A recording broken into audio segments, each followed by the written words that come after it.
amazing news. A federal judge ruled yesterday that Alligator Alcatraz has to stop taking new immigration detainees and dismantle in the next 60 days. Like, start taking down lights and fences and all kinds of things in the next 60 days. And why is this? Because of the environment, which is amazing.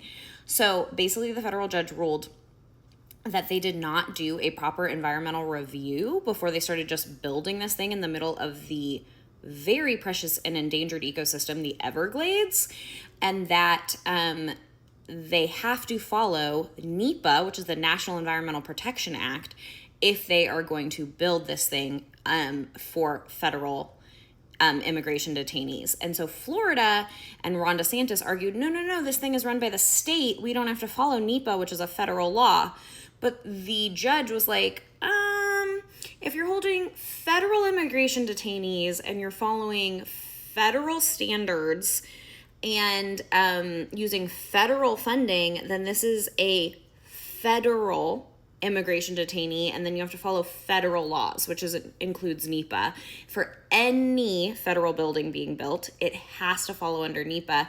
And literally in her ruling, she wrote, if it walks like a duck and it quacks like a duck, then it's a duck. This is a federal immigration detainee building, and it has to follow NEPA, and you didn't do it.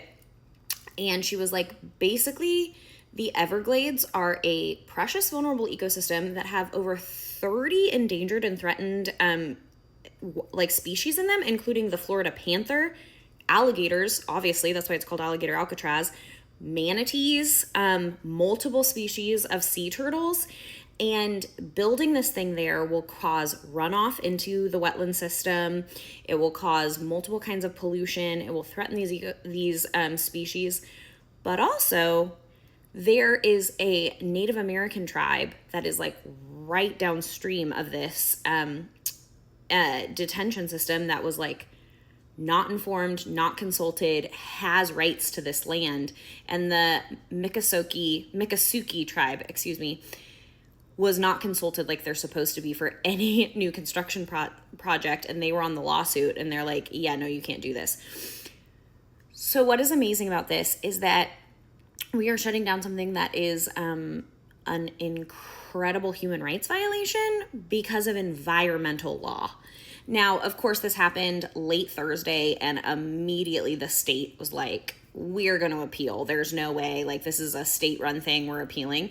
But the state only literally put up like one witness. Like, I don't think they actually really have a case, and everything else they just did in like written statements. So I kind of am hopeful that this is going to stand, but who knows?